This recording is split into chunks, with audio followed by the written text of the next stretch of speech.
The Strange Case of Dr. Jekyll and Mr. Hyde by Robert Louis Stevenson. Chapter 1. Story of the Door. Mr. Utterson, the lawyer, was a man of a rugged countenance that was never lighted by a smile. Cold, scanty, and embarrassed in discourse, backward in sentiment, lean, long, dusty, dreary, and yet somehow lovable. At friendly meetings, and when the wine was to his taste, something eminently human beaconed from his eye, something indeed which never found its way into his talk, but which spoke not only in these silent symbols of the after-dinner face, but more often and loudly in the acts of his life.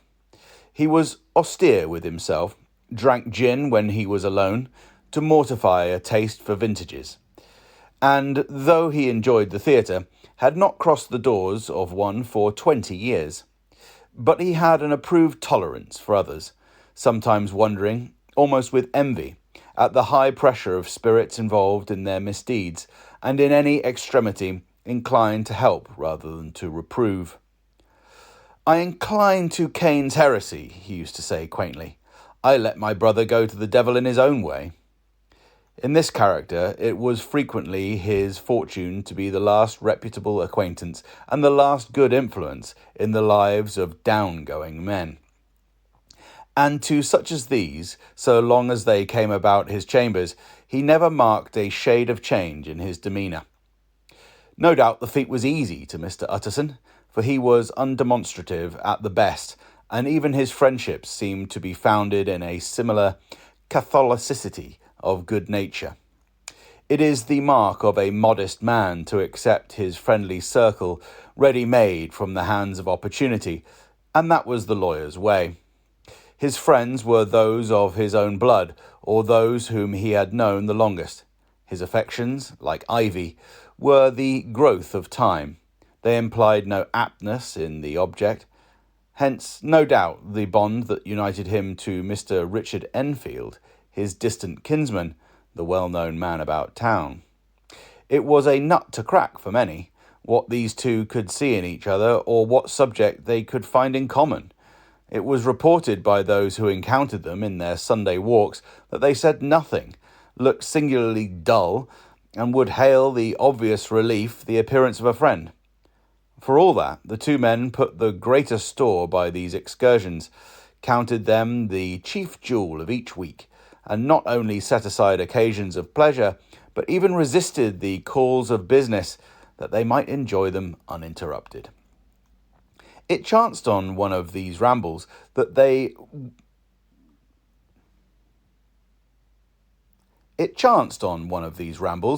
their way led them down a by-street in a busy quarter of London.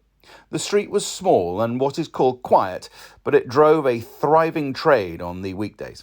The inhabitants were all doing well, it seemed, and all emulously hoping to do better still, and laying out the surplus of their gains in coquetry, so that the shop fronts stood along that thoroughfare with an air of invitation, like rows of smiling saleswomen. Even on Sunday, when it veiled its more florid charms and lay comparatively empty of passage, the street shone out in contrast to its dingy neighbourhood, like a fire in a forest, and with its freshly painted shutters, well-polished brasses, and general cleanliness and gaiety of note, instantly caught and pleased the eye of the passenger. 2 doors from one corner, on the left hand going east, the line was broken by the entry of a court, and just at that point a certain sinister block of building thrust forward its gable on the street. It was 2 stories high, showed no window, nothing but a door on the lower story, and a blind forehead of discoloured wall on the upper, and bore in every feature the marks of prolonged and sordid negligence. The door, which was equipped with neither bell nor knocker, was blistered and distained. Tramps slouched into the recess and struck matches on the panels. Children kept shop upon the steps. The schoolboy had tried his knife on the mouldings, and for close on a generation no one had appeared to drive away these random visitors, or to repair their ravages. Mr. Enfield and the lawyer were on the other side of the by-street, but when they came abreast of the entry, the former lifted up his cane and pointed. "Did you ever remark that door?" he asked, and when his companion had replied in the affirmative, "It is connected in my mind," added he, "with a very odd story." "Indeed," said Mr. Utterson, with a slight change of voice. "And what was that?" "Well, it was this way," returned Mr. Enfield. "I was coming home from some place at the end of the world about 3 o'clock of a black winter morning, and my way lay through a part of town where there was literally nothing to be seen but lamps, street after street, and all the folks asleep. Street after street, all lighted up as if for a procession, and all as empty as a church, till at last I got into that state of mind where a man listens and begins to long for the sight of a policeman. All at once I saw two figures, one a little man who was stumping along eastward at a good walk, and the other a girl of maybe 8 or 10 who was running as hard as she was able down a cross street. Well, sir, the two ran into one another naturally enough at the corner, and then came the horrible part of the thing. For the man trampled calmly over the child's body and left her screaming on the ground. It sounds nothing to hear, but it was hellish to see. It wasn't like a man. It was like some damn juggernaut.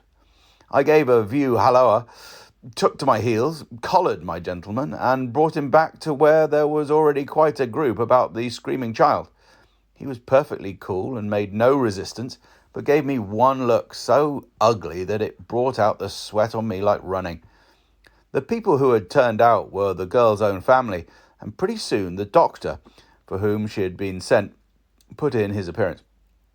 Well, the child was not so much the worse, more frightened, according to the sawbones, and there you might have supposed would be an end to it.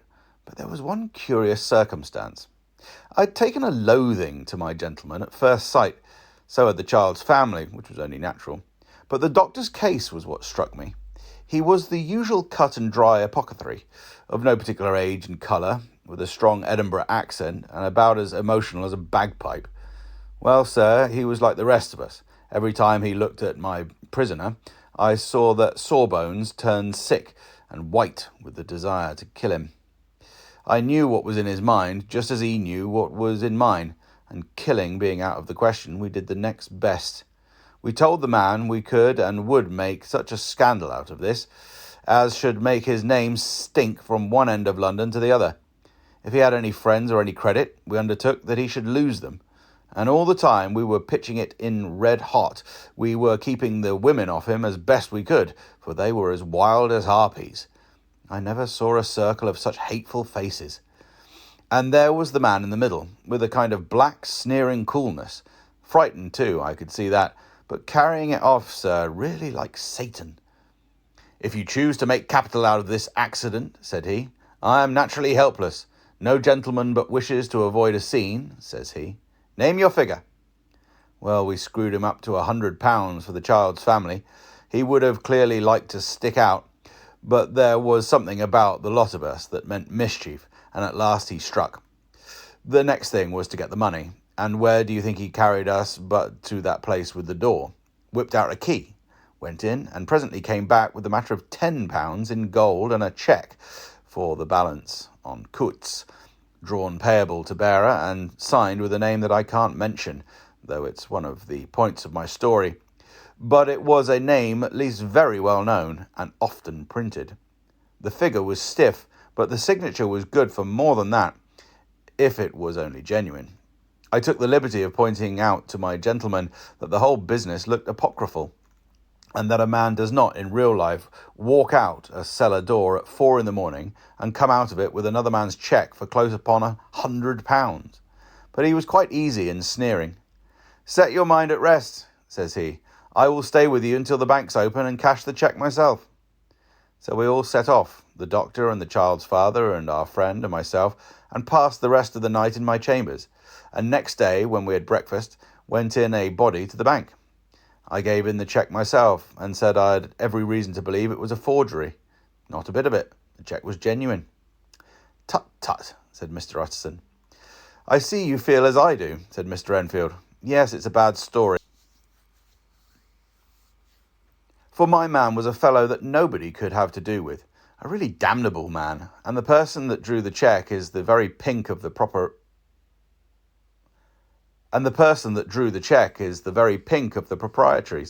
Celebrated too, and what makes it worse, one of your fellows who do what they call good. Blackmail, I suppose. An honest man paying through the nose for some of the capers of his youth. Blackmail House is what I call that place, with the door in consequence. Though even that, you know, is far from explaining all, he added, and with the words fell into a vein of musing. From this he was recalled by Mr. Utterson, asking rather suddenly, "And you don't know if the drawer of the cheque lives there?" "A likely place, isn't it?" returned Mr. Enfield, "but I happen to have noticed his address. He lives in some square or other." "And you never asked about the place with the door?" said Mr. Utterson. "No, sir. I had a delicacy," was the reply. "I feel very strongly about putting questions. It partakes too much of the style of the day, of judgment. You start a question, and it's like starting a stone. You sit quietly on top of a hill, and away the stone goes, starting others, and presently some bland old bird, the last you would have thought of, is knocked on the head in its own back garden, and the family have to change their name. No, sir, I make it a rule of mine. The more it looks like Queer Street, the less I ask." "A very good rule too," said the lawyer. "But I have studied the place for myself," continued Mr. Enfield. "It seems scarcely a house. There is no other door, and nobody goes in or out of that one but once in a great while the gentleman of my adventure. There are 3 windows looking on the court on the first floor, none below. The windows are always shut, but they're clean. And then there is a chimney which is generally smoking, so someone must live there. And yet it's not so sure, for the buildings are so packed together about that court that it's hard to say where one ends and another begins." The pair walked on again for a while in silence, and then, "Enfield," said Mr. Utterson, "that's a good rule of yours." "Yes, I think it is," returned Enfield. "But for all that," continued the lawyer, "there is one point I want to ask. I want to ask the name of that man who walked over the child." "Well," said Mr. Enfield, "I can't see what harm it would do. It was a man of the name of Hyde." Said Mr. Utterson. "What sort of a man is he to see?" "He's not easy to describe. There is something wrong with his appearance, something displeasing, something downright detestable. I never saw a man I so disliked, and yet I scarce know why. He must be deformed somewhere. He gives a strong feeling of deformity, though I couldn't specify the point. He is an extraordinary-looking man, and yet I really can name nothing out of the way. No, sir, I can make no hand of it. I can't describe him, and it's not for want of memory, for I declare I can see him this very moment." Mr. Utterson again walked some way in silence, and obviously under a weight of consideration. "Are you sure he used a key?" he inquired at last. "My dear sir," began Enfield, surprised out of himself. "Yes, I know," said Utterson. "I know it must seem strange. The fact is, if I do not ask you the name of the other party, it is because I know it already. You see, Richard, your tale has gone home. If you have been inexact in any point, you had better correct it." "I think you might have warned me," returned the other with a touch of sullenness. "But I have been pedantically exact, as you call it. The fellow had a key, and what's more, he has it still. I saw him use it not a week ago." Mr. Utterson sighed deeply, but never said a word, and the young man presently resumed. "Here is another lesson to say nothing," said he. "I am ashamed of my long tongue. Let us make a bargain never to refer to this again." "With all my heart," said the lawyer. "I shake hands on that, Richard."